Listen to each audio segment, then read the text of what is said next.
Bonjour à tous, pour ce cours du lundi 1er février, je vous propose de continuer le cours de mécanique du point. Donc, après avoir étudié les mouvements de chute des corps dans le champ de pesanteur terrestre supposé uniforme, on a étudié, rappelez-vous, les mouvements balistiques dans le champ de pesanteur terrestre, avec et sans frottement. Et aujourd'hui, je vous propose ici d'étudier les mouvements pendulaires, en fait. Mouvements pendulaires, toujours dans le champ de pesanteur terrestre supposé uniforme. Il s'agit en fait d'étudier un montage que vous connaissez sûrement. Vous avez peut-être étudié en TP l'année dernière, il s'agit du TP du pendule simple. Pendule simple, rappelez-vous, c'est une masse ponctuelle, supposée ponctuelle, de masse négligeable, attachée à l'extrémité d'un fil inextensible, donc de longueur L constante. D'accord? Donc on y va, il s'agit du grand 3 de ce chapitre. Donc on y va ici, grand 3. Hop, voilà, ici. Étude des mouvements pendulaires. Donc étude, je regarde si c'est bien centré, ouais, c'est visible. Pendulaire. Voilà, je vais essayer d'écrire relativement grand, d'accord, puisqu'ici j'ai une caméra grand angle, d'accord, donc je suis un peu limité, voilà, au niveau du champ d'écriture, dans le champ de pesanteur terrestre, voilà, dans le champ de pesanteur terrestre, voilà. Donc troisième partie de ce chapitre, ici. Voilà, après l'étude de la chute des corps, des mouvements balistiques, on s'intéresse aux mouvements qualifiés de pendulaires. Donc on y va, toujours cette première partie où on va modéliser ici le mouvement, modéliser le système étudié. Alors, pareil, une petite phrase d'introduction.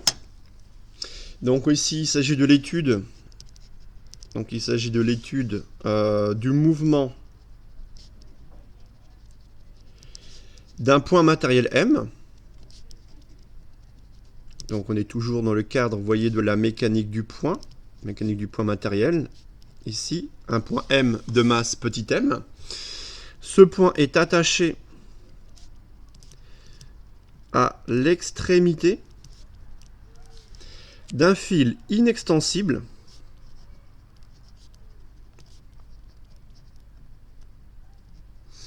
Alors cette propriété est très importante, un fil inextensible. Tout de suite, je note la définition ici, entre parenthèses, c'est-à-dire de longueur L, ici, notez longueur L constante. Voilà, ça, il faudra bien l'avoir à l'esprit, la longueur L du fil constante. Ce fil inextensible, ici, est de masse négligeable. Voilà, est de masse négligeable. Donc la masse en fait du fil est négligeable en fait devant la masse du point matériel en mouvement. D'accord? Le point matériel M, ici, donc le point matériel M, on va préciser les conditions initiales. On va supposer ici qu'il est lâché sans vitesse initiale. Il est lâché sans vitesse initiale. Donc ça, ce sont des informations qu'il faudra toujours aller repérer dans l'énoncé de l'exercice ou du problème. Donc sans vitesse initiale, depuis la position ici angulaire. Pareil, une position angulaire initiale. Voilà. θ. Et vous voyez ici, voilà, le degré de liberté, ici, sera un angle θ exprimé en radians. On verra en fait, ça s'agira de l'angle polaire. θ en t égale à 0 égale à t0. θ0, pardon. Donc sans vitesse initiale, depuis une position angulaire ici, initiale, θ0 égale θ en t égale à 0, pardon, égale θ0. D'accord? Voilà. Bien. Alors, le schéma de la situation, on l'a déjà rencontré ensemble, il s'agit du premier chapitre, rappelez-vous, en introduction de l'oscillateur harmonique, étude d'un oscillateur ici sans frottement. Donc on va faire le schéma, ici, de la situation, en dessous. Donc schéma de la situation. Alors, on va adopter ici un repérage, ici, voilà, de base. Donc on va représenter d'abord le repérage cartésien. Donc une origine O. Je vais prendre un axe OX, voilà, comme ceci, dirigé vers la droite. Et je vais prendre un axe OY vertical descendant. Donc muni des vecteurs unitaires, ici EX, EY. D'accord? Comme ceci. On n'oublie pas de représenter ici le champ de pesanteur terrestre. Voilà, G égale une constante vectorielle, très important. Et ensuite, je vais représenter le système étude G. Donc le système étude G, il s'agit d'une masse supposée ponctuelle, attachée à l'extrémité d'un fil. Donc voici le fil de longueur L constante. Et à l'extrémité inférieure de ce fil, vous voyez, je vais attacher une masse. Donc la masse, ici, le point matériel, le système étude G, comme ceci. D'accord? Donc ici, on aura, vous voyez, voilà, le point matériel M, la masse supposée ponctuelle. Bon, la longueur L du fil étant constante, vous voyez, en fait, on va repérer le point matériel M par rapport ici à la verticale descente, par rapport à l'axe Y. Parce qu'en fait, il faut savoir, ici, si on place un angle θ, vous voyez, je vais placer un angle θ, ici, θ de t. Vous voyez θ, ici, l'angle polaire qui dépend du temps. On remarque que lorsque θ égale à 0, vous voyez, le système, il est, selon la verticale descente, il est à l'équilibre mécanique, en fait. En fait, θ représente l'écart ici à la position d'équilibre stable du système. D'accord? Donc, ce qui est important de voir, c'est le degré de liberté du système et l'angle θ exprimé en radians. D'accord? Voilà. Alors, ce qu'il faut préciser, bien évidemment, dans toute étude mécanique, c'est ici le système étude G. Donc, le système étude G, il s'agit du point matériel M attaché à l'extrémité du fil, d'accord, de longueur L constante. Le référentiel d'étude, c'est le référentiel terrestre, supposé galiléen, d'accord. Ensuite, ce que l'on peut voir également, c'est que, vous avez tous fait l'expérience, c'est que le point M, il va décrire, vous voyez, une trajectoire en arc de cercle, vous voyez, trajectoire en arc de cercle, voilà, comme ceci, de rayons, ici L constant, et de centre O. C'est-à-dire qu'ici, dans le plan ici cartésien X, O, Y, la trajectoire du point M est un arc de cercle de centre O et de rayon L, un repérage polaire s'impose. Donc ça, on va le noter ici. Donc le point M, voilà, décrit un arc de cercle de centre O et de rayon L constante. Voilà, ça c'est important. Dans le plan cartésien X, O, Y. Voilà, donc le mouvement est plan, contenu dans le plan X, O, Y. Ici, donc ceci implique qu'un repérage polaire s'impose. Donc un repérage polaire, ici, s'impose. Voilà. Donc ça, repérage polaire s'impose. Ici, le point M, ici, est repéré à tout instant par ses coordonnées r, θ, mais r, le rayon polaire, en fait, scientifie le rayon polaire, dans ce cas de figure, le rayon polaire scientifie à la longueur L du pendule qui est constant, et l'angle polaire qui est ici θ, qui est variable. D'accord? Voilà. Ensuite, dans le bilan des forces, on y va, on va effectuer un bilan des forces, très important. Voilà, donc système, référentiel, le système de repérage étude G, le bilan des forces. Alors, bilan des forces, on y va, donc on aura toujours ici, vous voyez, le poids. Donc on a le poids, ici, P égale mg. D'accord? P égale mg. Ici, ce poids, vous voyez, très simplement, on peut le projeter dans la base, ici, cartésienne. C'est-à-dire que le poids, bon, sur le schéma, je vais le représenter, il s'applique ici au centre de la masse. Le poids vertical descendant comme ceci. Donc on voit bien que le poids P égale mg selon EY. D'accord? Voilà. Ensuite, ce qu'il ne faut pas oublier, ici vous avez ici un pendule simple. C'est-à-dire que votre système G, la masse, elle est attachée à l'extrémité inférieure du fil inextensible. C'est-à-dire qu'en fait, le fil exerce une action de liaison sur la masse. C'est-à-dire que la masse est attachée à ce fil. On dit également que le fil exerce une tension, ce qu'on appelle la tension du fil, qui maintient la masse, d'accord, attachée au fil. C'est-à-dire que le fil ici va exercer ce qu'on appelle une tension. Donc je notais T, ce vecteur, vous voyez, T comme tension. Alors attention, ça n'a rien à voir avec une force de rappel d'un ressort. Ici, il n'y a pas de ressort, il s'agit d'un fil extensible. Et ce fil, vous voyez, exerce une action de contact, une action de liaison entre ce fil justement et la masse. C'est ce qu'on appelle la tension T du fil. Donc là, attention, la force, ne pas l'oublier. Dès que vous avez ici ce qu'on appelle le pendule simple, alors ça, c'est le schéma du pendule simple, un schéma de la situation. Je vais mettre un titre ici, c'est ici l'étude du pendule simple. D'accord? J'ai dit à l'oral, mais je ne l'ai pas noté. Donc ici, voilà.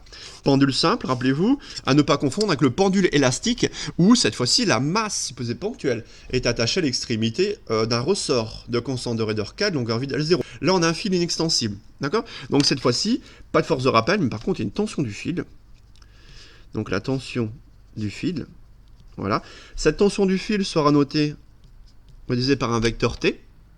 Alors, ici, ce vecteur T, vous voyez, dirigé vers haut, d'accord? Vers l'extrémité, ici, inférieure du fil. Alors, ce qu'il faut maintenant, c'est placer. Hein. Ce qui manque, c'est la base, ici, polaire. Donc, on y va, on va placer la base locale polaire. Donc, les vecteurs unitaires ER, Eθ. Donc, je vais placer le vecteur unitaire ER. Vous voyez comment je le place, ER? Je le place ici dans le sens des rayons croissants. Comme ceci, dans le sens des rayons croissants. Et je vais placer également Eθ, perpendiculaire ER, dans le sens des θ croissants. Vous voyez, comme ceci, voilà. Donc là, je vais placer ER, Eθ, d'accord? Donc ER dans le sens des rayons croissants, Eθ perpendiculaire ER dans le sens des θ croissants. Donc ça va me permettre en fait d'orienter le vecteur T. Puisque le vecteur T, on le voit ici, il est selon moins ER. Donc T égale moins T selon moins ER. Alors ce qu'on peut également noter, ce que vous pouvez retrouver, c'est notre définition de ce vecteur unitaire radial, ER. Donc on a moins T, T c'est la norme de la tension du fil, et le vecteur unitaire ER, d'accord, peut être remplacé par le vecteur OM, divisé par la norme de OM. Parce qu'en fait, quand on fait le rapport d'un vecteur par sa norme, ça nous donne le vecteur unitaire ER correspondant. D'accord? Alors voici la tension du fil, et surtout à ne pas oublier, et ce qu'il faut retenir, c'est qu'a priori, on ne connaît pas la norme de cette force. Donc ce qu'on va ajouter ici, c'est écrit de norme, ici, voilà, a priori inconnu. On verra ensuite, seule la projection du PFD selon l'axe radial nous permettra de l'obtenir. Voilà. Donc là, voilà, tout ce qu'on connaît, c'est le sens et la direction de cette force, d'accord, dirigée de M vers O. Ok. Voilà, donc important, de norme inconnue, est dirigée, on va noter vers le point d'attache, d'accord, est dirigée vers le point d'attache, ici, noté O, qui est fixe. Voilà. Ok. Ensuite, on n'oublie pas, ça sera l'étude de Demar, on va prendre en compte les frottements. Donc ici, on va rajouter ici, rappelez-vous, la force de frottement fluide. Force de frottement fluide. Donc rappelez-vous, modélisé soit par un modèle de Stokes, soit par un modèle de Venturi. Donc je rappelle les deux expressions. Notre petit f, ici, donc moins alpha v, dans le cas le plus simple. Donc ça, c'est le modèle, ici, linéaire de Stokes. Modèle linéaire de Stokes. Ici, valable, rappelez-vous, pour les faibles, entre guillemets, vitesses. Voilà. Ou alpha est le quotient de frottement fluide, alpha strictement positif, d'accord, qui dépend de la géométrie de l'objet. Rappelez-vous, seul pour une sphère de rayon R, alpha est donné par 6pi eta R, d'accord, où eta la viscosité dynamique du fluide dans lequel se déplace l'objet, R le rayon de la sphère, d'accord. Donc alpha positif, quotient de frottement fluide, donc F égale moins alpha V, pour un modèle linéaire. Sinon, quand c'est un peu plus complexe, moins bêta, rappelez-vous, on l'a vu dans l'étude de la chute des corps et dans les mouvements balistiques, en moins bêta, V, vecteur V, fois la norme de V. Voilà, ici, ou cette fois-ci, ça sera un modèle, ici, quadratique, modèle quadratique de Venturi. Voilà, modèle quadratique de Venturi. Et ça sera pareil, ici, pour nous, dans le cas des vitesses élevées. Mais je vous rappelle, ici, de manière rigoureuse, il faudrait calculer ce qu'on appelle un nombre de Reynolds, d'accord, qui est hors programme pour nous cette année. Alors, voilà, donc bilan des forces, système référentiel. Très bien, on n'a rien oublié, donc poids, tension du fil, et éventuellement des forces de frottement fluide à prendre en compte. Mais ça, l'énoncé vous le dira clairement, l'énoncé de l'exercice du problème vous dira clairement s'il faut prendre en compte ou non ces forces de frottement fluide. On va peut-être rappeler les conditions initiales du problème. D'accord, il y en a deux. Sur la position angulaire initiale et la vitesse angulaire initiale. D'accord, donc condition initiale. Donc pas oublier ici, vous voyez, le point est repéré par la variable angulaire θ, par rapport à une position angulaire. Ça, il faudra faire très attention. D'accord, donc ici, position ici initiale, mais c'est une position angulaire initiale. On a θ en t égale à 0 égale θ0. D'accord, donc ça, ici, je vous rappelle, c'est la position angulaire initiale. Voilà. On est bien dans le cadre d'un repérage polaire où la longueur L est constante. Et la vitesse angulaire initiale est nulle. Donc ça, ce sera la vitesse angulaire initiale. D'accord? Très bien. On en aura besoin ici pour résoudre l'équation différentielle du mouvement. Ensuite, on va poser le deuxième loi de Newton.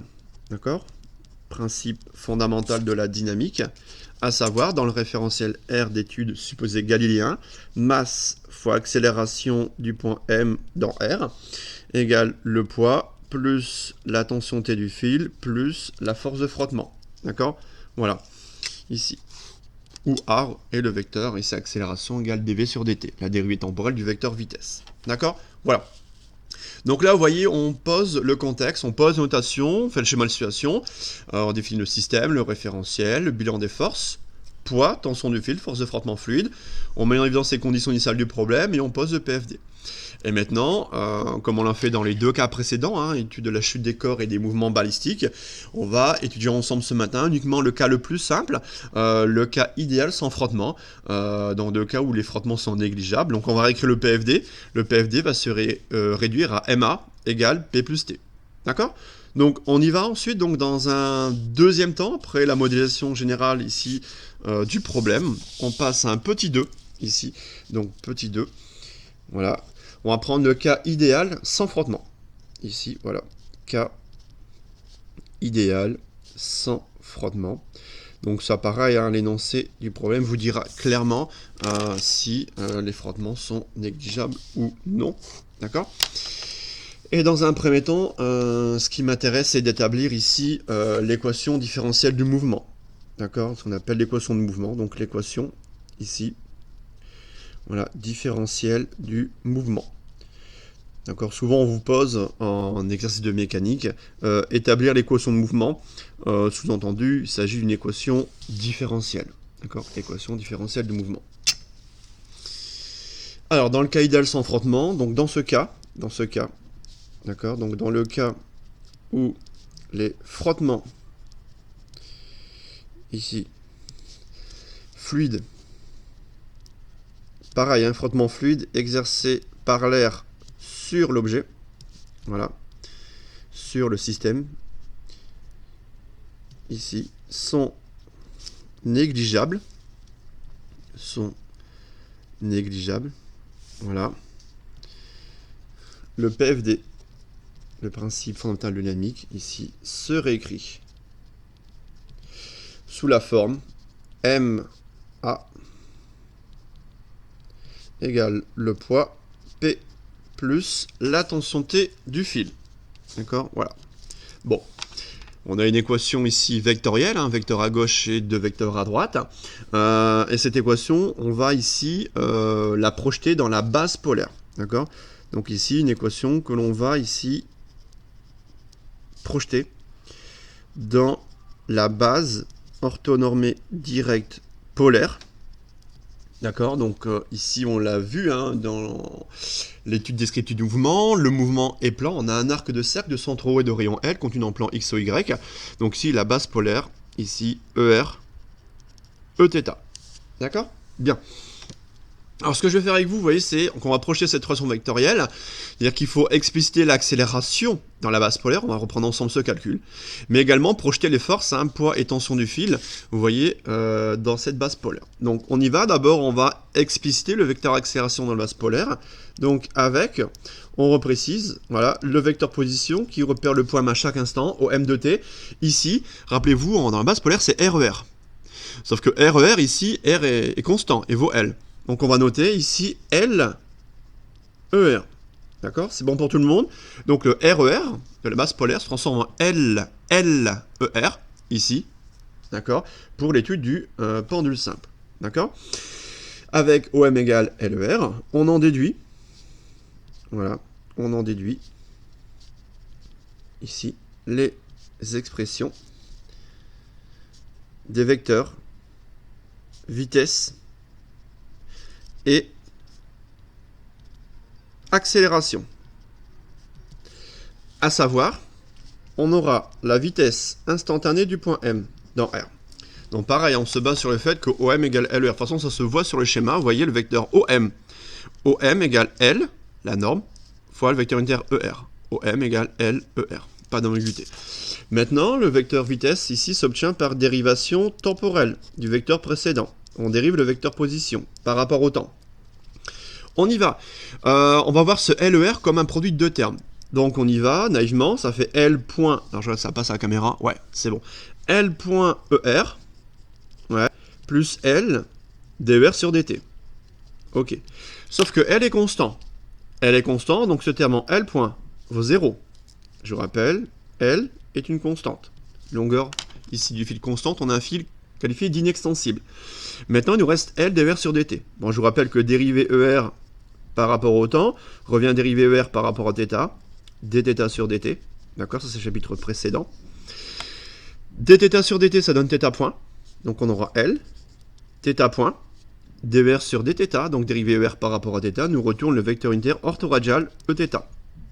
Soit, voilà, la vitesse instantanée du point M, ici, qui est purement orthoradiale en L, θ point, Eθ. Et d'ailleurs, on retrouve un résultat, rappelez-vous, obtenu pour mouvement circulaire de rayon R constant.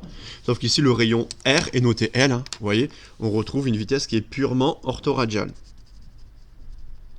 Comme dans le mouvement ici circulaire orthoradial. D'accord? Bien. Une fois qu'on a le vecteur vitesse instantané, on en déduit également le vecteur accélération. A de M dans R. Je reprends ce résultat-là et on y va. Donc là, je vois ça comme un produit de trois termes. Donc je vais d'abord dériver L par rapport au temps. Ça me donne L point θ point Eθ. D'accord? Plus L θ point point ici Eθ. D'accord? Plus, donc là je dérive θ point par rapport au temps, j'ai L θ point point, plus L θ point, et je dérive Eθ par rapport au temps. Pour les mêmes raisons que précédemment, le terme en L point est nul, d'accord? Il va nous rester quoi, ce terme-là? En L θ point point, ici Eθ, plus, pareil, un terme en L θ point, dériver Eθ par rapport au temps, revient à dériver Eθ par rapport à θ, dθ sur dt. D'accord? Donc on retrouve ici, vous voyez, θ point. Attention quand on dérive Eθ par rapport à θ, puisque quand on dérive ER par rapport à θ, ça nous retourne Eθ. Ça, ok. Par contre, quand on dérive Eθ par rapport à θ, ça nous retourne ici moins ER. Donc attention au moins ici. Donc on aura L θ point point Eθ, d'accord? Moins L ici. Donc attention, on a θ point fois θ point carré, ER. D'accord? Donc je réécris soit, en dessous, j'ai plus de place, je réécris A de M dans R, A de M dans R, qui est égal à L θ point point ici Eθ, moins L θ point carré ici ER. D'accord? Je laisse pour l'instant, voilà, cette forme-là. Donc deux composantes, radiale et orthoradiale pour l'accélération. D'accord? Bien. Donc, ici, ce que l'on a, donc ça, l'accélération, ou bien ce qu'on peut noter également, c'est voilà cette forme ici, un vecteur colonne, l'accélération de M dans R. Composante radiale, on aura du moins L θ point carré, selon ici Eθ, on a du L θ point. D'accord? Voilà, c'est la façon que je préfère. Donc là, en fait, on a le membre de gauche. Il ne faudra pas oublier de multiplier la masse, accélération, donc multiplier l'accélération par la masse, et après on va projeter les vecteurs poids et tension du fil dans la base polaire. D'accord? Donc on y va. De plus. Alors, la tension T du fil, ici, T. Alors, quand on aura T, quand on regarde le schéma, la tension T du fil, on l'a vu, hein, ici, n'a de composantes que sont selon ER. T égale moins T selon ER. Donc ça, on reprend l'expression dans le bilan des forces, d'accord? C'est-à-dire, finalement, voilà, le vecteur T, ici, va se noter moins T 0, d'accord? Ça, c'est pour, ici, la tension du fil, d'accord? Projetée dans la base orthonormée directe polaire, pour la tension du fil. Ok. Maintenant, le poids. Alors, le poids, c'est un peu plus délicat. Là, il faudra faire attention pour projeter le poids. C'est toujours ici. Ouais, attention, mettre un petit panneau danger. Voilà, c'est ici. C'est ici qu'il faudra ralentir dans les projections du poids. Pourquoi? Il va falloir projeter le poids, vous voyez, comme on l'a fait pour la tensité du fil, dans la base polaire, hein, donc selon ER et Eθ. Donc projeter le poids P selon ER et selon Eθ. Donc on va regarder le schéma ensemble, ici, voilà. Donc on repère déjà le sens et la direction du poids. Le poids, vous voyez, il est vertical, ici, descendant. Ok, comme ceci. Bon, il faut projeter ce vecteur ici en vert dans la base polaire, ER, Eθ. Mais quand on dit projeter, évidemment, il va falloir un angle. Et cet angle n'est autre que l'angle θ. Est-ce que tout le monde voit que cet angle θ, qui est l'angle orienté entre la verticale descendante, l'axe OY et le vecteur unitaire ER, en fait, θ, c'est l'angle envoyé entre EY et ER, cet angle θ que j'ai ici, je retrouve également ici. Donc je vais, une nouvelle fois, je vais essayer ici de faire apparaître, vous voyez, cet angle. Ici, je mets une flèche, attention, alors cette flèche se confond avec, ici, vous voyez, là, le point M, donc là, j'ai noté θ. Voilà, donc là j'ai un peu de place, je note θ. Cet angle θ, vous voyez, il apparaît une nouvelle fois ici. Alors une fois que j'ai fait apparaître cet angle θ, voilà, est-ce que tout le monde voit que l'angle entre le vecteur poids P et le vecteur unitaire ER, c'est θ. Et en fait, une fois que j'ai repéré l'angle entre P et ER, bah finalement j'ai la projection de P selon ER. Parce que quand je projette P selon ER, c'est note qu'un produit scalaire, P scalaire ER, norme du poids, fois la norme du vecteur unitaire ER, fois le cos de l'angle entre P et ER. D'accord? Donc là, je repère l'angle entre P et ER, c'est θ. Donc on aura du cos θ. D'accord? Ou bien vous repérez votre triangle rectangle. Vous faites apparaître votre triangle rectangle, d'accord? Vous faites apparaître le cosinus de θ et le sinus de θ. Mais ici, d'accord, on va se baser sur les projections scalaires du poids, selon ER et Eθ. Donc je répète, pour avoir une projection du poids selon ER, je repère l'angle entre le poids P et le vecteur unitaire ER. Maintenant, quand je vais projeter le poids, vous voyez, selon Eθ, je repère l'angle entre ce vecteur poids et le vecteur unitaire Eθ. Bah, cet angle, c'est tout ça. Et donc l'angle entre le poids P et le vecteur unitaire Eθ, vous voyez, ça sera θ plus pi sur 2. Et ça, c'est important parce que là, vous voyez, ce que je vais faire, bah, je vais dire, comme vous faites finalement, vous avez fait ici, hein, dire que le poids P, on dit qu'en fait, il a deux composantes. Il y a qu'il a une composante ici selon ER et une composante selon Eθ. D'accord? Donc, ce qui est important de dire, ici, alors soit vous voyez directement que, vous voyez, dans votre triangle rectangle, la projection du poids selon R, ça me donne ici mg cos θ. Et selon Eθ, il faudra faire attention, selon Eθ, ça me donne moins mg sin θ. D'accord? Donc dans votre triangle rectangle, vous posez cos et sin. Vous avez mg cos θ selon R et moins mg sin θ selon Eθ. Si vous ne le voyez pas, moi je vous conseille ici de passer par les projections scalaires. En effet, ce qui vous dites que vous avez une composante de P selon ER, vecteur unitaire ER, plus une composante du poids selon Eθ, d'accord? Selon Eθ. Avec, en fait, je définis ici, vous voyez, vous voyez, PR, en fait, c'est la projection du poids. Donc, ce que je note ici, vous voyez, P indice R, projection du poids selon R, je le noterai après. Et P scalaire ER, vous voyez, donc projection du vecteur poids selon ER, donc c'est P scalaire ER, c'est par définition du produit scalaire, c'est la norme du poids, fois la norme du vecteur unitaire ER, fois le cos de l'angle entre P et ER. Bon, norme du poids, c'est mg. Norme de R, ça fait 1. Et cos de P entre R, on l'a vu, c'est cos θ. Et ça sera, je vais le noter ici, projection du poids, voilà, selon ER. D'accord? Donc ici, pour ce que j'appelle le P indice R. P indice R, c'est la composante du poids selon ici ER. Je fais pareil selon Eθ, je note P indice θ. P indice θ. D'accord, ça sera la projection du poids selon Eθ. Donc ça sera P ici scalaire Eθ. Ouais, ici c'est un θ, ça se voit pas comment, ça c'est un θ.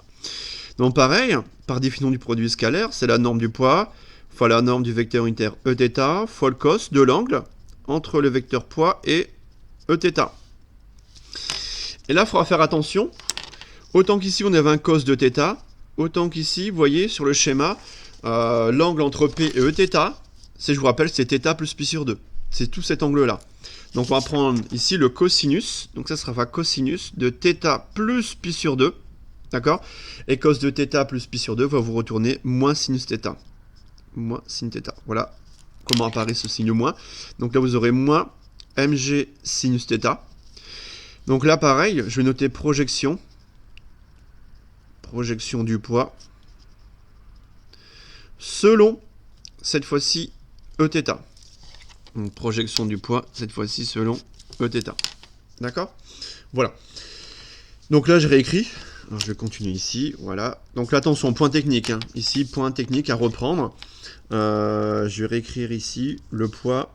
D'accord? Donc le vecteur poids. Donc selon R, on aura du mg cos θ. Et selon Eθ, on aura du moins mg sin θ. Moins mg sinus θ. D'accord? Voilà. Donc bien reprendre ça. Hein. Ici, les projections du poids selon ER et Eθ. Soit vous le voyez rapidement sur le schéma grâce à différents rectangles, soit vous passez de manière un peu plus sûre par les projections scalaires des vecteurs, du vecteur poids. D'accord? Bon, maintenant on a tout hein, finalement. On a l'accélération dans le base polaire, on a projeté les vecteurs P et T dans cette même base. Donc ici, on aura donc ici le PFD. Voilà.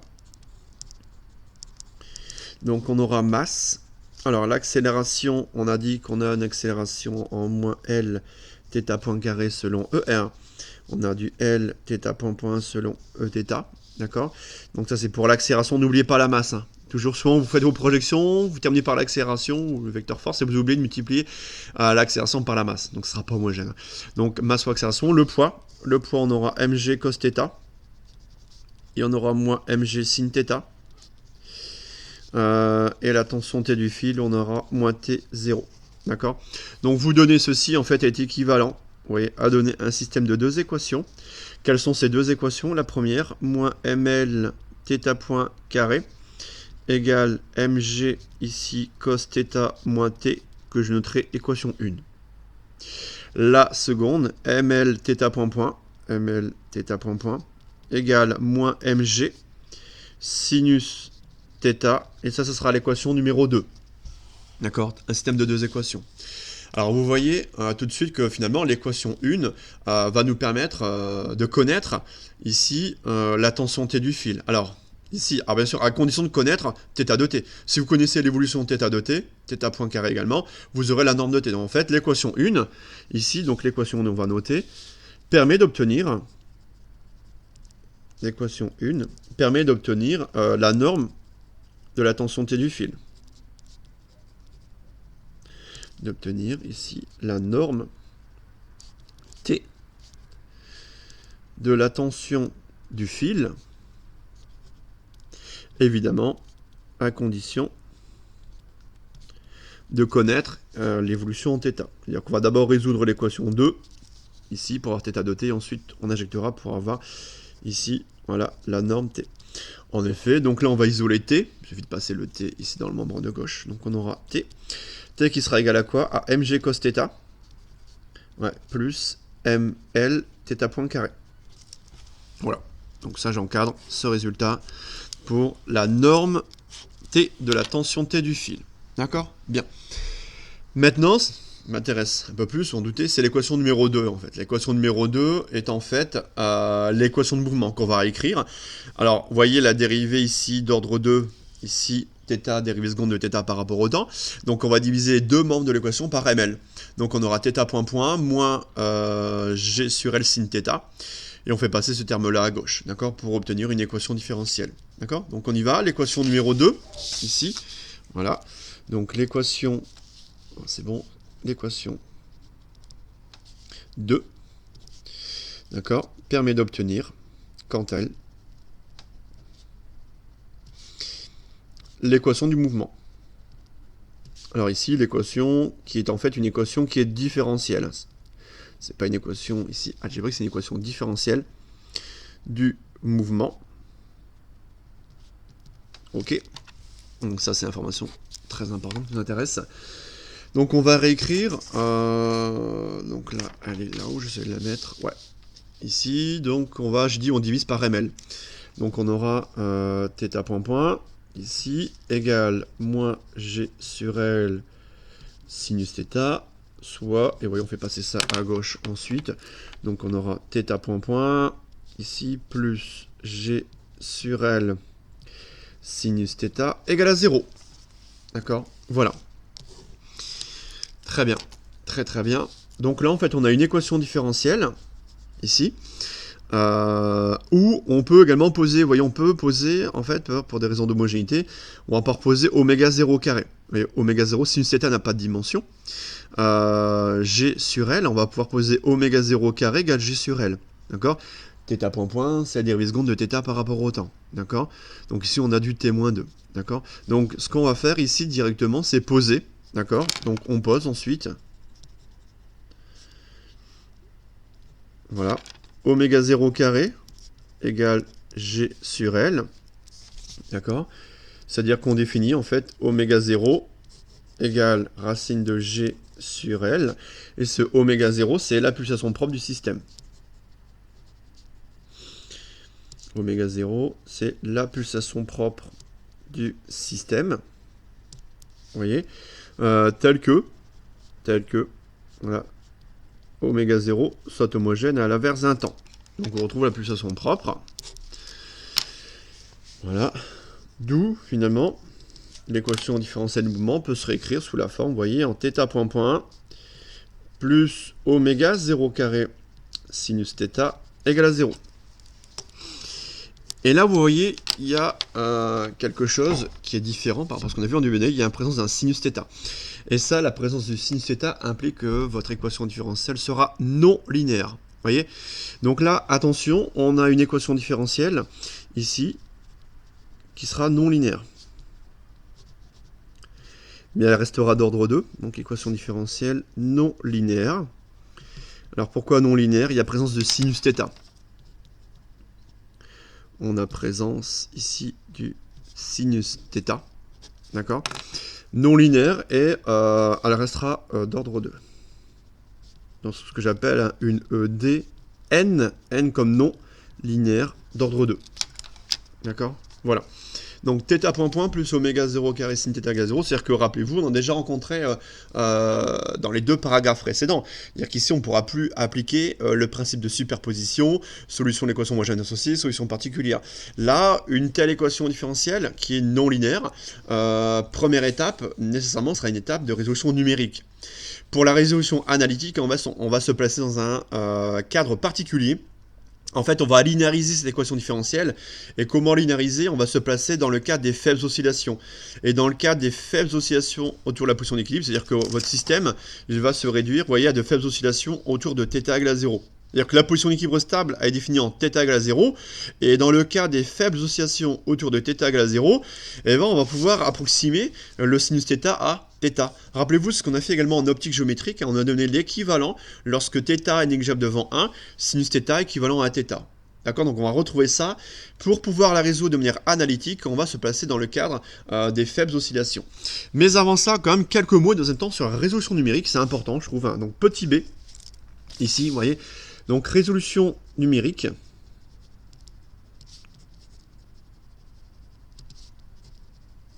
Résolution numérique. Donc là, c'est comme la troisième fois qu'on en parle. D'accord, on va essayer d'aller un peu plus loin. Donc ici, voilà.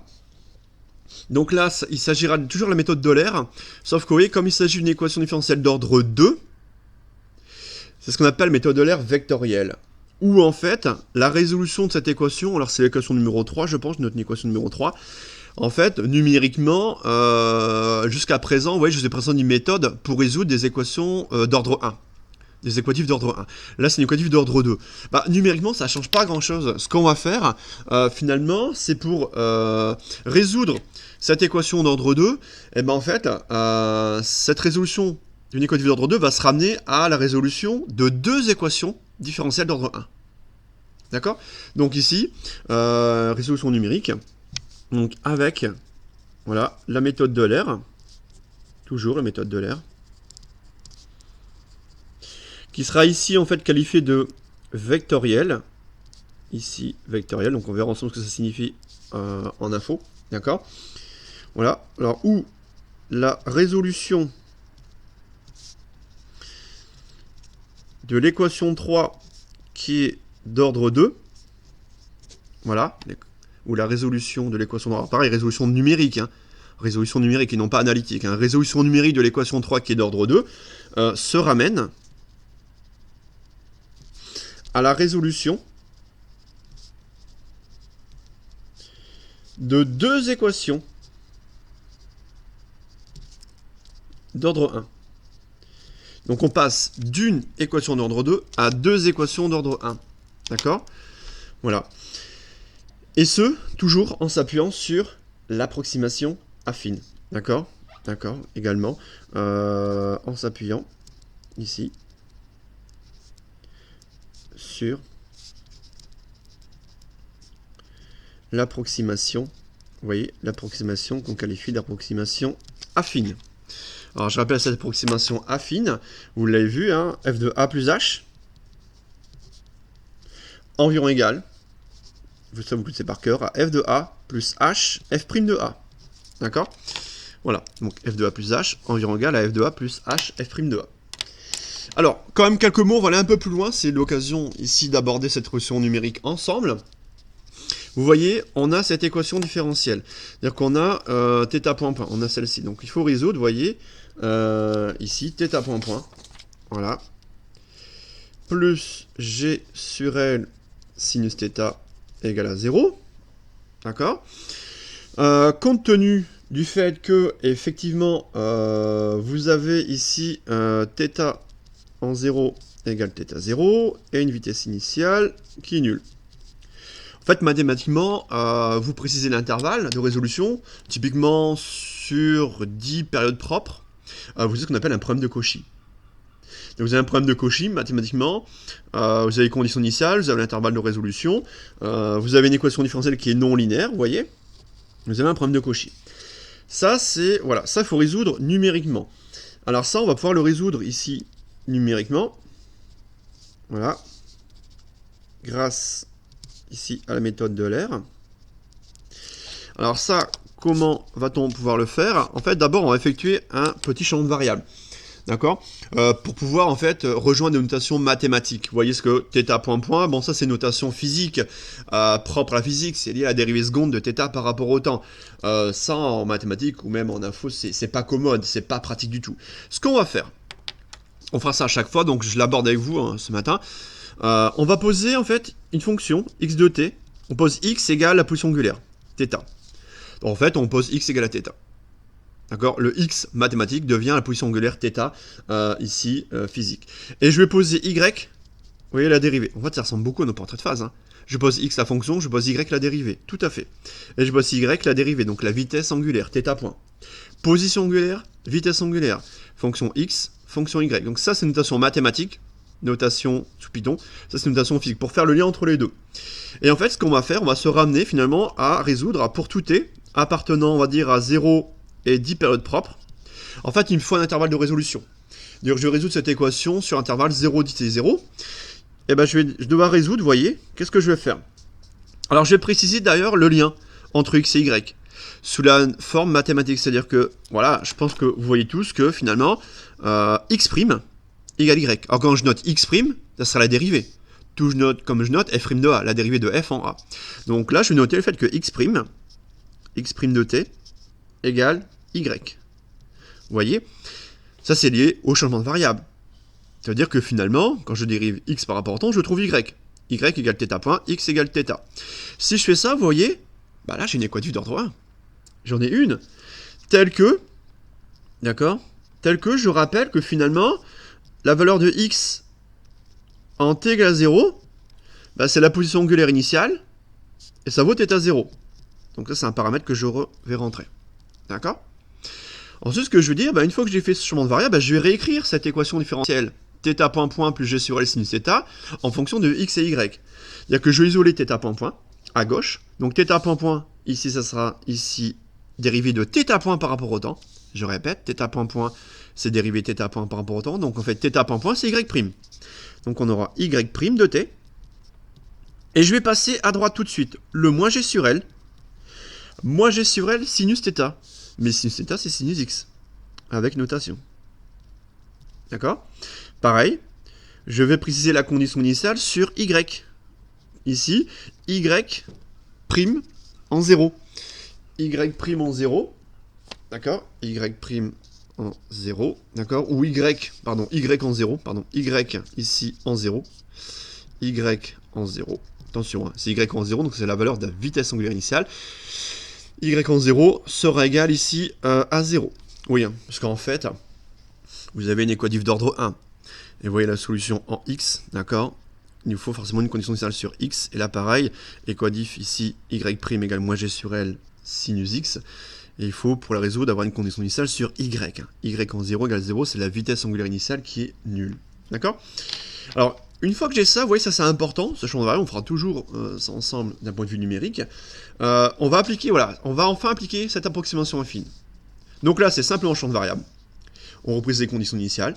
Et maintenant, on va appliquer cette relation-là à ça et ça. C'est-à-dire que finalement, aux fonctions x et y, d'accord, donc avec, ici, voilà, on va préciser, voilà, cette approximation affine sur les fonctions x et y. C'est-à-dire que finalement, au lieu d'écrire f de a plus h égale f de a plus h f' de a, bah, je veux dire que x de t plus h, x de t plus h, bah, ça sera quoi? Ça sera environ égal à x de t, ouais, plus h, x' de t. Ouais. Ou, je vous rappelle h, c'est le pas de la méthode d'Euler. Et en fait, h, ça sera ce qu'on va noter tk plus 1 moins tk. Tk plus 1 moins tk, c'est le pas de la méthode d'Euler. Voilà. C'est le pas, ici, de la méthode d'Euler. D'accord? Et une fois que j'ai x de t plus h, ben je fais pareil pour y de t plus h. Ça sera environ égal à y de t plus h, y' de t. Ou pareil, h, d'accord? Et ce qu'on appelle le pas de la méthode d'Euler. Et en fait, typiquement, ce qu'on va faire, c'est qu'on va construire, vous voyez, une suite de points, de coordonnées ici xk, yk, d'accord, pour pouvoir résoudre numériquement l'équation différentielle. C'est-à-dire qu'ici, qu'est-ce qu'on va faire? Bah, on va reprendre ici x de t plus h. Alors ça sera xk plus 1. C'est-à-dire qu'ici, ce terme-là, vous voyez, x de t plus h, qui est à gauche, bah, ça sera mon xk plus 1. En fait, je vais construire xk plus 1 à partir de xk. Là, ça sera xk. H, c'est le pas de la méthode d'Euler. H, c'est tk plus 1 moins tk. Et x' de t, je vais chercher l'information où? Là. En fait, ce x' de t, il est où? Il est là. Ce x' de t égale y de t. C'est-à-dire que x' de t égale y de t. Donc là, je vais avoir yk, en fait. Ouais, j'aurai yk qui apparaît ici. D'accord? Pareil, je vais construire ici yk plus 1 à partir de yk. D'accord? Ou finalement, l'information sur y', je vais la rechercher où? Je vais la rechercher ici. Y' égale moins g sur L sinus x de t. Donc là, j'aurai quoi? Là, j'aurai moins g sur L. Voilà, moins g sur L fois sinus xk. D'accord? Donc pareil, ça peut vous paraître un peu brutal pour la première fois, mais on va le reprendre. Hein. D'accord? Et ce, très régulièrement en physique. Hein. D'où, voilà, on aura le système. Voilà. Donc, qu'est-ce que l'on aura finalement? Voilà. Donc, on va construire ici xk plus 1 à partir de xk. Donc là, je mets égal, parce que là, je passe ici à la version numérique. Xk plus 1 égale xk, plus h. Alors, h, j'ai dit que c'était tk plus 1 moins tk. Tk plus 1 moins tk. Fois yk. D'accord? Pareil, yk plus 1 égale yk plus le pas de la méthode d'Euler, donc tk plus 1 moins tk, fois, ici, qu'est-ce que j'ai? Attention, moins g sur L, donc j'aurai moins g sur L, sinus xk. D'accord? Et ça va me permettre de construire une suite de points. D'accord? Construction de la suite de points mk de coordonnées xk, yk. Donc on va construire les points ici mk de coordonnées ici xk, yk. D'accord? Et surtout, ça va me permettre de représenter ici, voilà, la solution approchée. Donc représentation. Voilà, de la solution approchée. Solution approchée en θ de t. D'accord? Donc en x de t. Donc solution numérique. Qui dit solution numérique dit solution approchée. Ici, x de t égale θ de t. Donc solution approchée, mais également, si j'ai xk, yk, si j'ai position angulaire et vitesse angulaire, je peux également donner ici les portraits de phase. Donc là, j'ai une petite place là-bas pour terminer. Représentation Donc là, une fois qu'on a ça, on peut également, en plus de donner l'évolution temporelle soit de θ, soit θ point, donc position angulaire en fonction du temps, vitesse angulaire en fonction du temps, on peut également représenter les portraits de phase. Oui, tout à fait. Portrait de phase, ici, en θ, θ point. Ça, on en aura besoin. Donc, on construit une suite de points, mk, xk, yk, on représente la solution approchée, et ici, voilà, on représente les portraits de phase. D'accord? Tous en se basant sur, je vous répète, l'approximation affine. On réécrit un peu plus formellement, on va dire, on s'affranchit une notation en θ point, hein, qui n'ont pas lieu d'être en maths. On effectue un champ de variables, donc ça c'est pas compliqué. Et par contre, vous voyez, on applique cette formule-là à ici nos couples, hein, ici x, y, donc x de t plus h, y de t plus h, où h pas de méthode d'Euler, qui va me permettre de construire, voyons, on construit xk plus 1 à partir de xk, yk plus 1 à partir de yk, et les données de x', y', de t sont données par l'équation différentielle. Où l'équation différentielle d'ordre 2, on se ramène à la résolution de deux équations d'ordre 1. Donc ça c'est bien d'ordre 2, et là on a bien deux équations d'ordre 1. D'accord? Donc ça c'est important, et en fait on va répéter l'opération, c'est-à-dire qu'on va d'abord faire un maillage de l'intervalle de résolution, c'est-à-dire qu'on va faire un maillage de l'intervalle ici 0t. D'accord? Alors ça, comment faire un maillage à l'intervalle? On va faire grâce à la fonction ici, rappelez-vous, Lanispace, contenue dans le module NumPy. C'est-à-dire qu'on va prendre par exemple 10 000 points. Et pour résoudre cette équation ici, différentielle de manière numérique, on va prendre 10 000 points sur l'intervalle 0, 10 t 0. D'accord? 10 000 points régulièrement espacés sur l'intervalle 0, 10 t 0. Donc ça sera la fonction t égale np.Lanispace, 0, 10 t 0, 10 000. On va donner les conditions initiales, x égale θ 0, y égale 0, sous forme de liste. Ouais, parce qu'on va faire des représentations graphiques, on va faire sous forme de liste. Ensuite, qu'est-ce qu'on va faire? On va générer, vous voyez, à chaque fois des listes. C'est-à-dire qu'on va rajouter à chaque fois la liste, on va construire xk plus 1 à partir de xk. Donc on va générer des listes. Et en fait, la seule valeur exacte connue, c'est la condition initiale. Donc en fait, on va générer toujours la même itération, on va faire une boucle. Et for k in range, d'accord, on va définir ici le compteur, et on va parcourir ici sur toutes les valeurs ici données sur l'intervalle, on va construire xk plus 1 à partir de xk, yk plus 1 à partir de yk, et on va ajouter à chaque fois la liste, ici, les valeurs calculées, ici, au fur et à mesure. D'accord? Alors, qu'est-ce que ça va donner ici d'un point de vue du code? D'accord, on comme le donner, on le reprendra. Donc le code, ici, ce qui nous intéresse pour le code Python, sous la machine, sur la machine ici. Alors, ça on va le reprendre demain, rassurez-vous, on court avec l'étude des frottements. Le code Python, je me base sur ça. Alors, le code Python, qu'est-ce qu'on va faire? On va d'abord, je vais mettre en rouge, qu'il est vraiment à connaître, on va faire un maillage, vous voyez, de cet intervalle de résolution, j'ai dit, on va faire un maillage de l'intervalle 0, 10 t 0. Donc on va faire un t. Donc pareil, comme sur une copie, je fais attention, donc ça sera np.Lanispace, np.Lanispace, 0 ici, d'accord? Et j'aurai 10 t0, d'accord? Donc 10 fois t0, il faudra définir la période propre, d'accord, la rentrée avant, bien sûr, à définir. Et je vais prendre 10 000, vous voyez? Donc ça, je mets un commentaire. Qu'est-ce que ça représente? Ça, c'est un maillage, voilà, de l'intervalle sur lequel je vais résoudre l'équation différentielle d'ordre 2, et donc les deux équations différentielles d'ordre 1.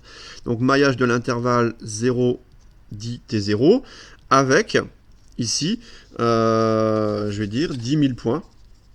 Donc j'aurai 10 000 points. Donc 10 000 valeurs de temps, d'accord? 10 000 points, régulièrement espacés. Régulièrement, ici, espacés. Entre 0 et 10 t0. Je rappelle ici, évidemment, bon, ça c'est de la physique, T0 égale 2pi sur oméga 0. Oméga 0, je vous rappelle, c'est racine de G sur L. Ok? Bien. Ensuite, ce que vous faites, on va créer des listes. On va créer la liste de position angulaire. Donc la liste de position angulaire, ici je note X. X, ça sera une liste. Et je vais l'initialiser à θ0. D'accord? Donc il faudra définir un θ0. Alors là, je vais marquer ici, vous voyez, en toutes lettres, θ, ici, 0. D'accord? Donc là, pareil, on initialise la liste, ici, donc on crée et on initialise la liste des positions angulaires, θ, à θ en 0 égale θ0. Pareil, ça, il faudra le rentrer. Il faudra rentrer la valeur de θ0, je ne sais pas, 0,2 radians par exemple. D'accord? X égale θ0. Ensuite, Y. Pareil, Y, là, directement, je connais, c'est 0. Donc, je connais la valeur, je marque ici la liste constituée de l'élément 0. Donc là, pareil, on initialise la liste des vitesses angulaires. Donc, pareil.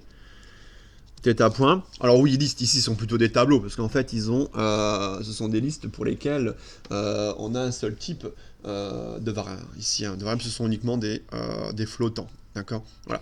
Donc, c'est liste ou tableau. Donc ici, mais par défaut, je suis en liste. Liste des vitesses angulaires θ point ou θ point, je vous rappelle, 0 égale à 0, vitesse angulaire initiale, nulle. D'accord. Donc pareil, exprimé en radian. Ça fera exprimer en radian ici. Ensuite, ce qu'on fera toujours, si on va définir un n, voilà, n égale n de t. Donc je vais définir ici, voilà, n égale n de t. Donc là, par rapport à mes 10 000 points qui vont se passer, je vais prendre ici le nombre d'éléments, ici contenu dans mon maillage de l'intervalle 0 dt 0. Et le cœur du programme, il est où? Il est ici. En fait, mon n va me servir ici à définir mon for k, ma boucle. Vous voyez, for k in range, donc mon compteur k in range, d'accord? Alors, ici, directement donc de donc 0 n-1, d'accord, 2 points. Qu'est-ce qu'on va faire? Eh bien, regardez, c'est là que ça devient intéressant, très important, c'est on construit xk plus 1 à partir de xk. C'est-à-dire que moi, j'aime bien utiliser la fonction append. C'est-à-dire que je vais ajouter à chaque fois en bout de liste les derniers éléments que je crée, d'accord, que je génère. C'est-à-dire qu'est-ce qu'on va faire? On va faire un, vous voyez, donc l'indentation, retrait, on va faire un x.append, parenthèse. Donc je construis xk plus 1 partir de xk. Donc là, vous voyez, donc je vais rajouter x. Alors attention, ne faites pas xk. Faites pas xk, ça sera plutôt le ici x crochet k. X crochet k, d'accord? Plus, attention, t crochet k plus 1 moins t crochet k. Ne faites pas t indice k plus 1 moins tk sous Python, ça ne passera pas. C'est t crochet k plus 1 moins t crochet k. Je considère les km, les k plus 1e éléments chaque fois directement de mes tableaux. Et donc je mets entre crochets. D'accord? Donc tout ça fois yk, mais ce sera y crochet k. Donc fois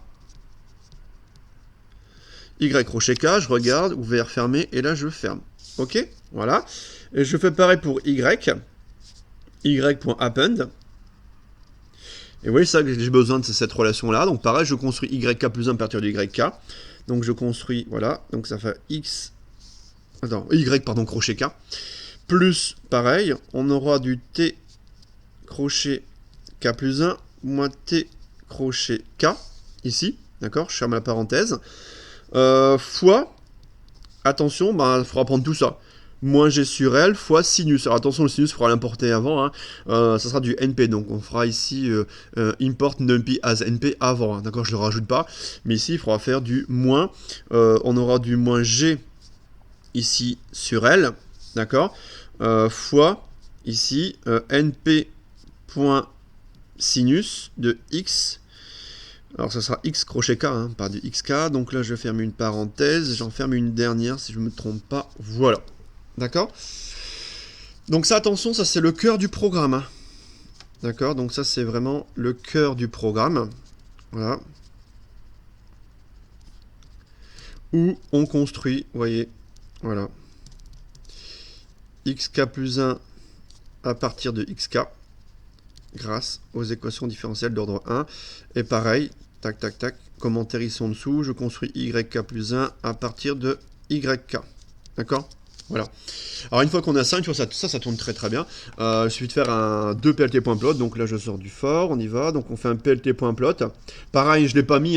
Import matplotlib.pyplot as plt, import numpy as np avant. D'accord. Pareil, le tableau des variables temporelles, t. Là, si je représenter ici des évolutions temporelles de position angulaire, donc je vais faire x, tableau des position angulaire x, je vais mettre en rouge, et je peux même, sur le même plt.plot, représenter l'évolution temporelle de la vitesse angulaire, et je vais mettre en bleu. Voilà, donc ça, pareil, ça, par exemple, ça sera le tracé, voilà, des évolutions temporelles. Θ de t et θ point. Position et vitesse angulaire. Je peux en faire un dernier, portrait de phase. PLT.plot, donc cette fois-ci il n'y aura plus d'abscisse temporelle, ce sera plutôt ici, on va tracer la dérivée en fonction de la fonction, donc θ en fonction de θ, donc ce sera x tableau dx en abscisse, tableau dy comme ceci. Je vais mettre, voilà, ici, voilà, directement en vert. Et là, ça sera un tracé du portrait de phase.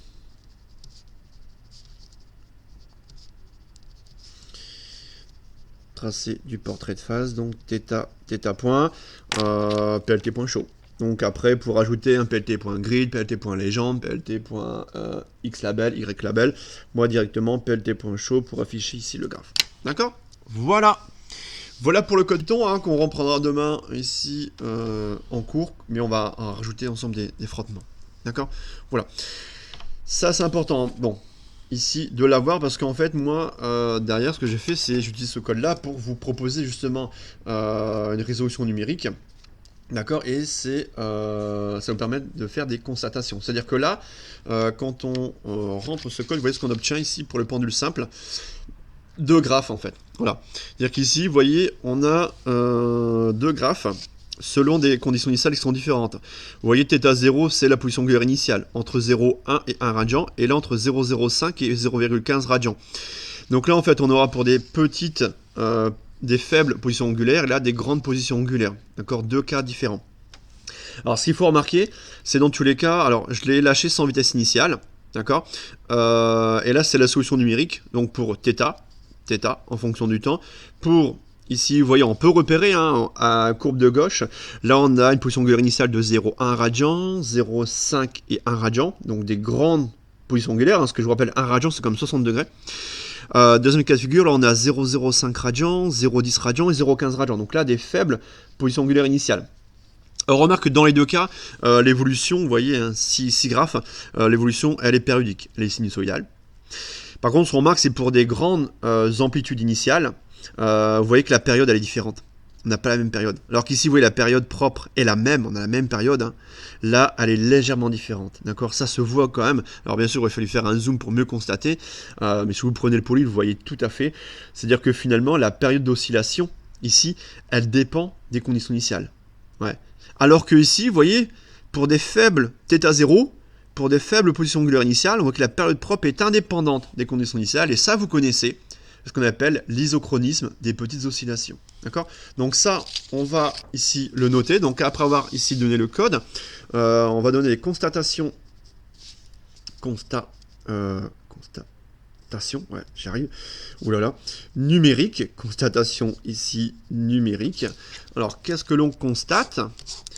Bah, déjà, ici, deux choses. Alors, bien sûr, il faut préciser la longueur du pendule, il faut préciser G pour avoir, je vous rappelle, hein, sinon il y aura des variables qui ne seront pas définies. Hein, d'accord? Donc, constatation, ici, dans les deux cas, ici, voilà.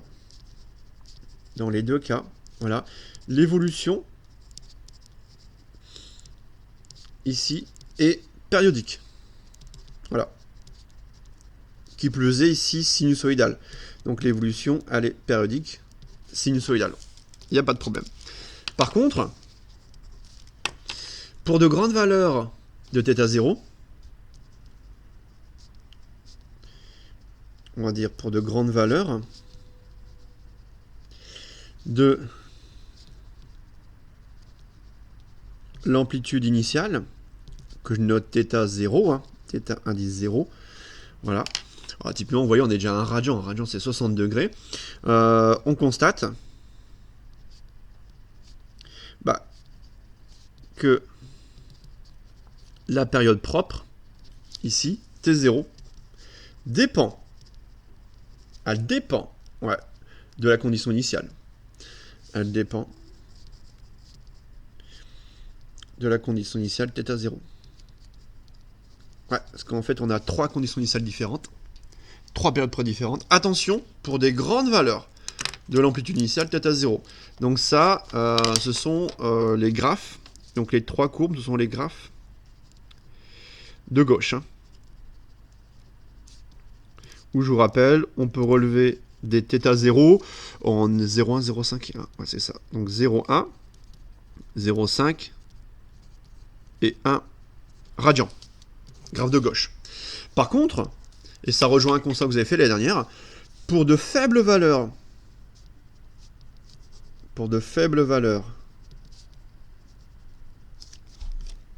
voilà, de l'amplitude initiale, θ0, pour de faibles valeurs de l'amplitude initiale θ0, bon, on constate cette fois-ci que T0 est indépendant.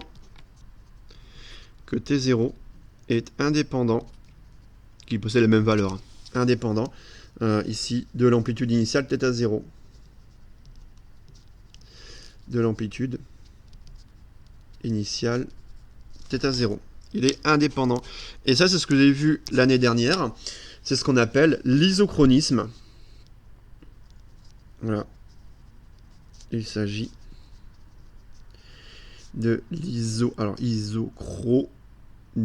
Ouais, je vais réussir. D'accord, j'ai toujours isochronisme des faibles oscillations. Voilà.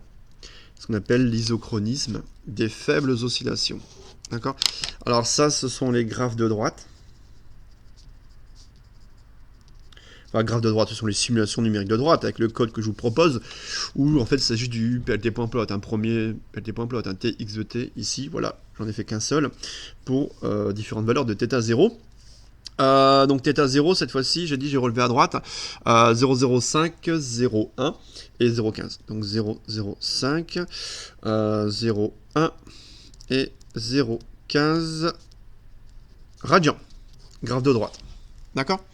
Alors ça, justement, ce constat numérique, bah, finalement, vous voyez à droite, on a, vous voyez ici, c'est le cas, hein, pardon, j'ai pu voir directement, sur ici, voilà, on va faire comme ça, donc d'évolution temporelle, et on remarque que la période propre est la même, quel que soit l'angle θ0, d'accord, c'est ce qu'on appelle l'isochronisme des faibles oscillations, c'est-à-dire qu'il se passe quelque chose, vous voyez, donc pour des faibles valeurs de θ0, vous voyez, l'évolution sinusoïdale, avec la même période propre, et ça nous permet finalement de nous guider vers une résolution analytique, c'est-à-dire que voilà, il se passe quelque chose pour des faibles valeurs de θ, c'est-à-dire qu'on sera amené, vous voyez, à linéariser, ce que j'ai dit tout à l'heure. Là, on sera capable de résoudre de manière analytique l'équation différentielle non linéaire, de départ, avec ici des faibles oscillations. Donc on y va, c'est donc A, B, C, après la résolution numérique, on y va, donc petit c. Donc il reste ça, puis les portraits de phase. D'accord, et on aura terminé ici pour aujourd'hui. Résolution numérique, ou analytique, pardon. Numérique, on va la faire. Donc résolution analytique. C'est un I. Voilà. Dans le cas des faibles, ici, oscillations. Voilà. Résolution analytique dans le cas des faibles oscillations. Troisième temps. Alors là, c'est le cas le plus simple. Alors pareil, quand on dit faibles oscillations, vous voyez, on reprend le schéma, c'est-à-dire qu'on va prendre des faibles oscillations autour de la position d'équilibre stable, θ égale à 0. Donc on va dire que θ négligeable devant 1 radian. Ce sont en fait les graphes de droite. Où θ, valeur maximum de θ0, c'est 0,15 radian. Donc on y va, on va noter, très important, le cadre de cette étude. Donc dans le cas des faibles oscillations ici autour de la position d'équilibre stable.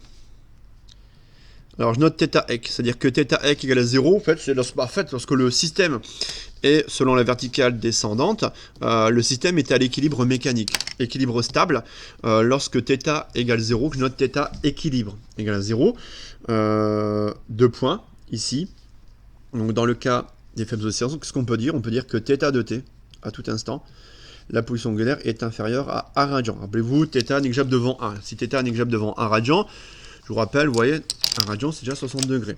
Donc, ici, θ, ici, assure l'équivalent ou l'approximation qu'on a déjà rencontré en optique géométrique dans les conditions de Gauss. Rappelez-vous, rayon lumineux, incident, ici rayon lumineux par axiaux. Sinus θ environ égal à θ, lorsque θ, ici, négligeable devant 1. Ou θ tend vers 0, c'est vous qui voyez. Soit θ, vous faites tendre vers 0, soit θ négligeable devant 1. D'accord? Donc si en fait on approxime le sinus θ à θ, l'équation différentielle que j'avais au départ, qui est ici, vous voyez, qui était non linéaire, elle se linéarise, le sinus θ, donc on aura θ point point plus g sur L θ égale à 0, et ça vous savez résoudre. D'accord? Donc ce qui permet, donc c'était l'équation numéro 3 de mémoire, non je sais plus, ils sont où mes numéros? Si, équation numéro 3, ouais. Donc ce qui permet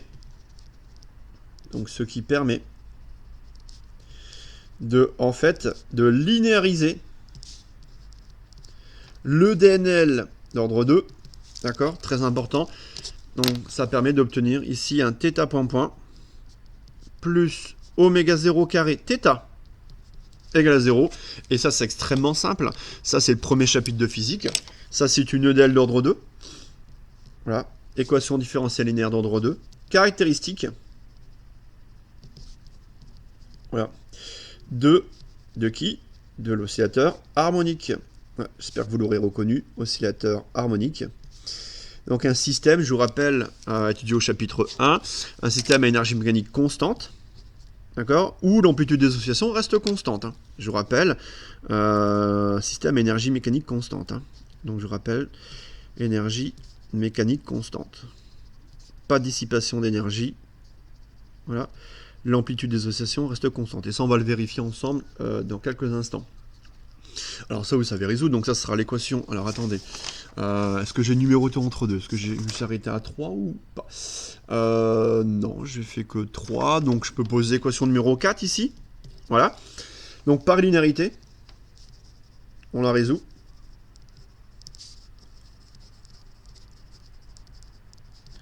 De l'équation 4. Elle est linéaire et là, il n'y a pas de souci. À tout instant, θ de t, ça sera la solution particulière plus la solution d'équation homogène associée. Ouais. Avec ici, bon, ça on rappelle, c'est facile, c'est linéaire. La solution particulière, on vérifie ici, même forme que second membre, constant. Donc ici, ça va vous donner ici oméga 0 carré θp égale 0, donc θp égale 0. Donc avec ici, une solution particulière ici évidente, et elle est nulle. Donc θp égale à 0. Ouais, pas de problème. Et la solution de l'équation homogène associée. Rappelez-vous, il y a deux formes, mais moi je préfère celle-ci en A cos oméga 0t plus B sinus oméga 0t. D'accord? Ou bien celle-ci. Alors celle-ci, elle est moins commode dès lors que vous avez deux conditions initiales non nulles en fait. Rappelez-vous, c'était en C cos oméga 0t plus. Moi, je vais adopter la première. D'accord? Donc je mets celle entre parenthèses, ce sera plus simple. D'accord? Je prends la première famille. D'accord? Voilà. Bon. Ça me permet, si je vais réécrire, voilà.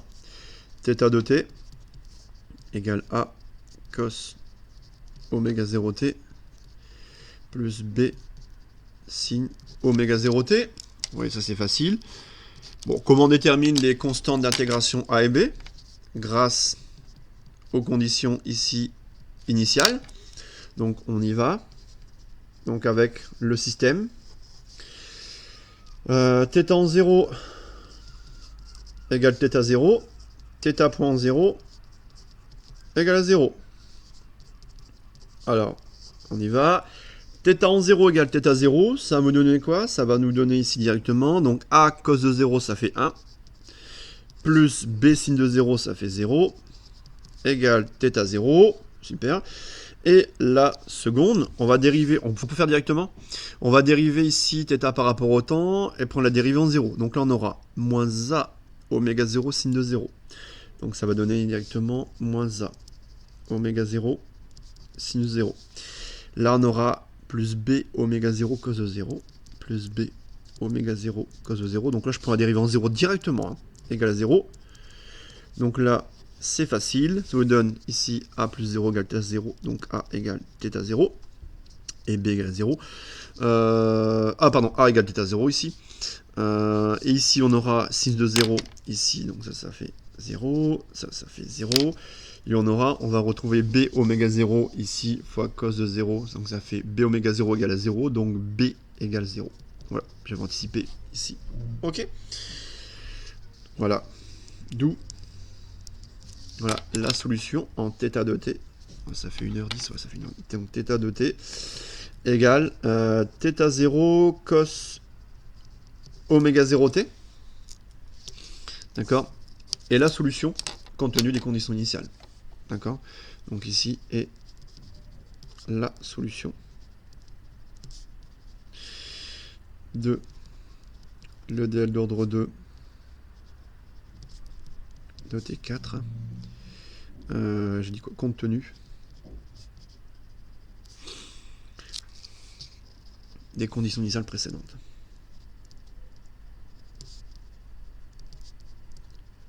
Donc compte tenu des conditions initiales, je vous rappelle, θ en 0 égale θ0. Et voilà, on lâche en fait sans vitesse initiale la masse depuis une position angulaire initiale θ0. D'accord? Bien. Alors ça, à tracer, c'est simple, c'est-à-dire qu'on vous demandera ici également deux choses pour terminer. On dirait qu'il nous reste encore un petit quart d'heure. On va vous demander de vérifier ici la conservation de l'énergie mécanique. On peut vous demander ça, mais aussi sur le graphe temporel, on voit une conservation de l'amplitude. Si on trace θ en fonction du temps.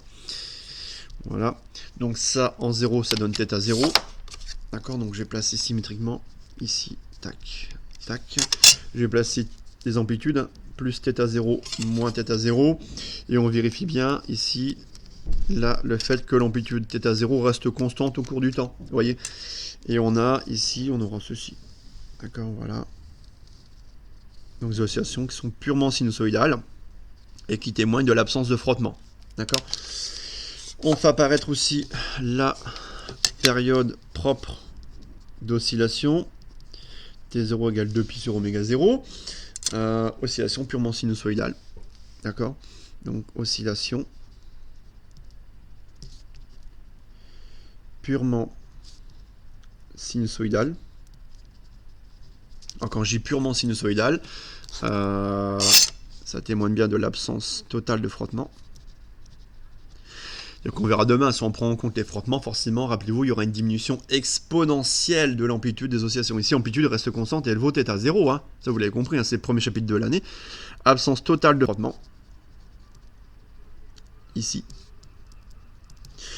Et qui plus est, ces oscillations purement sinusoïdales, ce sont des oscillations autour de θ égale à 0. Oui, ça c'est la position d'équilibre. Hein. Autour de la position d'équilibre stable, θ ec égale à 0. D'accord? Voilà. Bon. Et on termine. Dernier point. Oui, on aura déjà fait pas mal ce matin, c'est bien. Par finalement le tracé du portrait de phase. Alors pour tracer le portrait de phase, il faut connaître l'évolution de θ, c'est-à-dire que je vais reprendre ceci. Je vais reprendre cette ici, dans ce cas de figure-là, c'est-à-dire qu'à la suite, c'est une suite logique. J'ai l'équation différentielle, je l'ai linéarisée, je la résous compte tenu des conditions initiales, je trace le graphe temporel. Une fois que j'ai ça, je peux tracer le portrait de phase. Donc à partir de ça, je vais tracer ici le portrait de phase. D'accord? Donc dernier temps, petit d, tracer du portrait de phase correspondant. D'accord? Correspondant à ce qu'on vient de faire. Hein. D'accord? Tracer du portrait de phase ici correspondant. Voilà, c'est-à-dire qu'on reprend. Hein. On reprend l'expression de θ de t égale θ0 cos oméga 0 trait. Je reprends ce que j'ai fait ici au-dessus. D'accord? Voilà.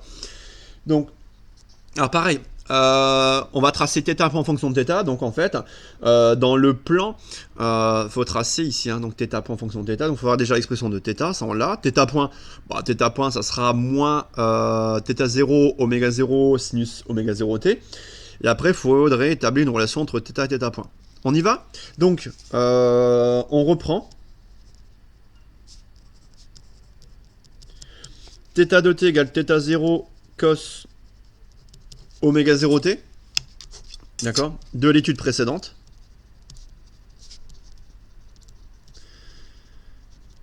Ok. Qu'est-ce qu'on va faire? On en déduit. Bah déjà, la dérivée, à tout instant. Alors la dérivée, c'est quoi? C'est la vitesse angulaire, hein. Instantanée, vitesse angulaire, θ point, en radians par seconde. Θ point, je l'ai dit, c'est moins θ0, oméga 0, sinus, oméga 0t. Ok. Alors, ce qu'on peut faire, ici, c'est finalement réécrire. Vous voyez, alors vous voyez, ou peut-être pas, j'espère, parce qu'en fait, ici, on a un cos oméga 0t, et là, on a un sinus oméga 0t. Donc, on va réécrire ces équations. C'est-à-dire qu'en fait, on peut réécrire d'une part que, on va isoler le cos et le sinus, que θ de t sur θ0, vous voyez, ça, c'est cos oméga 0t. D'accord? Donc, on aura ceci. Donc, je ne sais plus à quel numéro je suis. 1, 2, 3, 4, 5. Équation numéro 5. Et je vais faire pareil pour la vitesse angulaire. Je vais diviser les deux membres de l'équation par θ0. Alors, je laisse le moins à droite. C'est pas gênant. Je peux laisser le moins à droite. Vous allez voir pourquoi. Ça fait moins sinus oméga 0t. Ça, c'est l'équation numéro 6. Ok. Et ce qu'on va faire, on effectue une opération qu'on a déjà vue en TD de cinématique. En fait, on effectue l'opération 5 au carré plus 6 au carré. Et si je fais ça, qu'est-ce qu'on obtient? On obtient θ de t sur θ0 carré. Alors pareil, c'est une somme membre à membre. Donc ça au carré, plus tout ça au carré, égale cos carré oméga 0t, moins sinus oméga 0t, le tout carré. Donc ça fait plus sinus carré oméga 0t. Voilà, je voulais en venir. Soit, voilà, qu'est-ce qu'on obtient?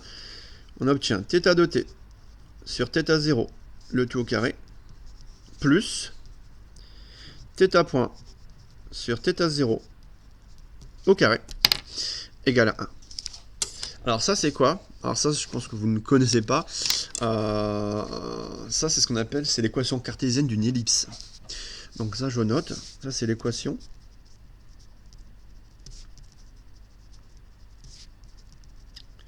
cartésienne d'une ellipse. Alors, l'équation cartésienne d'une ellipse, de la forme, en fait, c'est de la forme x2 sur a2 plus y2 sur b2. Alors, on verra en mécanique sur les forces centrales.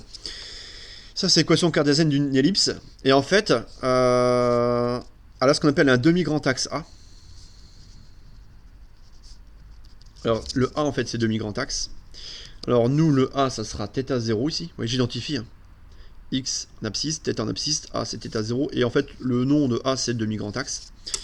D'accord, bon, vous embêtez pas trop, de toute façon, pour l'instant. Et le demi-petit. Alors, il y a un demi-grand et un demi-petit, ouais. Un demi-grand et un demi-petit. Demi-petit axe. Le demi-petit axe B, et j'identifie ici directement le B. Et j'ai oublié un terme ici. Oh là, attendez, j'ai oublié un terme. Et là, le oméga 0, il est où? Il est où le oméga 0? Oui, hein, faut diviser. Il me manque un terme, attention. Je le vois ici. Oméga 0, rajoutez oméga 0 ici.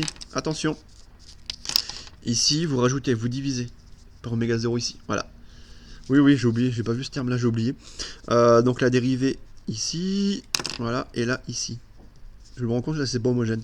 Il manque le oméga 0 qui était ici. Il apparaît là, là et là. D'accord? Et là, en fait, voilà. Là, c'est bon. θ0, oméga 0. D'accord? Alors, une ellipse, c'est-à-dire que là, en fait, la trajectoire de phase, vous voyez, par rapport à ce qu'on a vu jusqu'à présent, on n'est plus sur des fonctions affines croissantes, décroissantes, on n'est plus sur des arcs de parabole, on est carrément sur une ellipse. Ici, donc je vais tracer dans le plan θ point, en fonction de θ. Alors, comment représenter une ellipse? En fait, c'est un cercle déformé, hein. Ici c'est un ballon de rugby. Donc selon x, vous voyez, le demi-grand axe, je vais placer θ0. Donc je vais placer θ0, je vais placer, vous voyez, symétriquement, je vais placer, alors faire ça correctement, je vais mettre 2,5 ici. Voilà, 2,5, 2,5. Je vais placer, vous voyez, d'abord θ0, là et là. Donc je place d'abord le demi-petit axe, pardon. Donc je passe A. Là j'ai A, ici A. Donc là, pareil, je vais mettre un demi-grand, ici. Donc je vais mettre 3 et 3. Voilà, donc j'ai mis 2,5, j'ai mis 3, donc ça c'est un cercle qui sera légèrement déformé. Là j'aurai oméga 0, pardon j'ai oublié, moins oméga 0 θ0, et là j'aurai oméga 0 θ0. D'accord? Et après on y va, faire passer l'ellipse. Hop. Ouais, c'est pas... Bon. D'accord, voilà. Un cercle déformé, ah, vraiment déformé. Là, il n'y a pas d'excuse, bon. Ça doit ressembler à une ellipse. L'état final. L'état final. Donc là, je trace. Hein. Je sais que ça forme une ellipse, donc je trace. Et après, je repère, vous voyez, l'état initial. L'état initial, je sais que θ en t égale 0 égale θ 0 et θ point en 0 égale 0. En fait, l'état initial, il est où? Il est là. Ça, c'est l'état initial. Il est là. Donc, coordonnées θ 0, 0. Ah, par contre, l'état final, ouais, sur une période. C'est-à-dire que là, je vais considérer une période d'évolution. En fait, l'évolution, elle est grand T périodique. Donc là, je vais m'intéresser sur une période. Attention. Sur une période T0. Sur une période T0, je vais considérer ici l'état final. Sur une période θ0. Pourquoi sur une période? Je vous rappelle, l'évolution est T périodique. Alors sur une période, qu'est-ce qui se passe? Bah regardez, c'est une période, c'est quoi? Ça sera un aller, un retour. Je me retrouve ici. Donc je me retrouve dans le même état. Le même état qu'initialement. C'est-à-dire que je me retrouve ici, l'état final. Et tel que, voilà, on aura quoi? L'état final est confondu avec l'état initial. C'est-à-dire que l'état final, il est là. Ok? Voilà. Très bien. Ensuite, comment je la flèche? Alors, regardez ici, on a le demi-plan supérieur. Ici, θ point positif. Dans le demi-plan supérieur, θ point positif signifie que θ augmente avec le temps. Donc en fait, dans le demi-plan supérieur, il faut que θ augmente avec le temps. Donc ici, il faut que l'équation, enfin la trajectoire soit fléchée dans ce sens-là. Dans le demi-plan inférieur, comme ceci, θ point négatif. La dérivée est négative dans ce demi-plan. Il faut bien que θ diminue au cours du temps. Donc on est bien un fléchage dans ce sens-là. Donc attention, ici, fléchage. Ici. Donc pour le fléchage, je donne une des deux. Si on est dans le plan, demi-plan supérieur θ point positif, alors θ de t augmente. Θ augmente avec le temps. D'accord? Pour le sens de fléchage. Ok? Maintenant, ici, donc la trajectoire de phase qui est elliptique. Trajectoire de phase qui sera ici elliptique. Voilà. Qui est tracé sur une période. D'accord? Là, j'ai un tracé et je m'arrête pour une période. L'état initial est confondu avec l'état final. Ensuite, trajectoire de phase elliptique. Et en fait, il y a deux choses qu'il faut remarquer. On va dire qu'elle est ici. Il y a deux propriétés. Donc, je vais voir si la place en dessous. Ouais, ça va aller. Cette trajectoire de phase elliptique, elle est fermée. Ici. Alors, pourquoi elle est fermée? Parce que l'état initial est confondu avec l'état initial. L'état final, pardon. Donc là, je note en dessous, vous voyez, les propriétés de la trajectoire de phase elliptique, elle est fermée. En fait, on revient, vous voyez, on fait un tour, on revient à l'état ici de départ. Tac, 2 périodes, 3 périodes, 4 périodes. Donc elle est fermée, et ça, c'est caractéristique. Donc ça implique un mouvement périodique. Donc conséquence, en fait, la conséquence immédiate d'une trajectoire fermée, trajectoire de phase fermée, ici, on va vous donner ici un mouvement périodique. Voilà. C'est bien le cas. Ensuite, la trajectoire de phase, elle est symétrique. La trajectoire de phase, elle est symétrique par rapport à l'axe ici des abscisses. Donc c'est le cas ici. Et en fait, dès lors qu'on observe une trajectoire de phase symétrique par rapport à l'axe des abscisses, on dit également que l'évolution ici est réversible. Bon, là on va un peu plus loin dans le détail de l'analyse. D'accord? Donc mouvement périodique, évolution réversible. Et ça, c'est bien compatible avec en fait ici l'absence de frottement. D'accord? Voilà. Ensuite, dernier point de détail. Là, où est-ce que je vais tracer numériquement? Ici, je vais donner les trajectoires de phase pour 3 conditions initiales. Ici, 0,1, 0,2, 0,3 radians. C'est-à-dire que là, je pose ici x. Ça sera en fait x, c'est la donnée de θ de t. Ici les positions angulaires, y c'est la donnée des vitesses angulaires, je vous rappelle, et je prends ici, vous voyez, 3 positions angulaires initiales, donc j'ai 0,1, 0,2, 0,3 radians, vous voyez, donc je repère ici 0,1, 0,2, 0,3 radians, et là on a des cercles C'est-à-dire qu'en fait, pour avoir non plus une ellipse pardon, mais des cercles, ce qu'il faut faire, c'est se placer dans un plan non plus θ point en fonction de θ, mais θ point, en fait, si on représente θ point en fonction de θ0, donc θ point divisé par θ0 oméga 0 et θ divisé par θ0, là on obtient un cercle. C'est-à-dire que numériquement, vous voyez, hein, le passage d'une trajectoire de phase elliptique à une trajectoire de phase circulaire, bah, c'est simplement sur, ici mes axes, hein, x et y. Donc j'ai θ point divisé par θ0 oméga 0 en ordonnée et θ sur θ0 ici en abscisse. Donc on remarque, ici on remarque, pardon, vous ne le voyez pas, ici, donc dans le plan, donc c'est ce que j'ai fait sur la simulation numérique, dans le plan, par contre, donc, ce qu'on fait, au lieu d'avoir, vous voyez, au lieu d'avoir θ en abscisse, ce qu'on va faire, on va mettre θ sur θ0, et en ordonnée, au lieu de mettre θ point, on va mettre θ0, et on n'oublie pas le oméga 0. Donc dans ce plan-là, en fait, ce plan, on dit qu'il est adimensionné,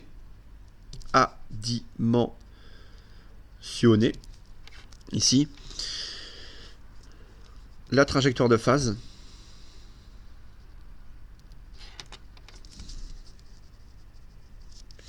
devient ici circulaire. Elle n'est plus elliptique, mais elle devient circulaire. Il faut que je remonte. Et ça, c'est ce que, ici, voilà, CF, ici, résolution numérique. Donc c'est le deuxième PLT.plot, hein, en XY,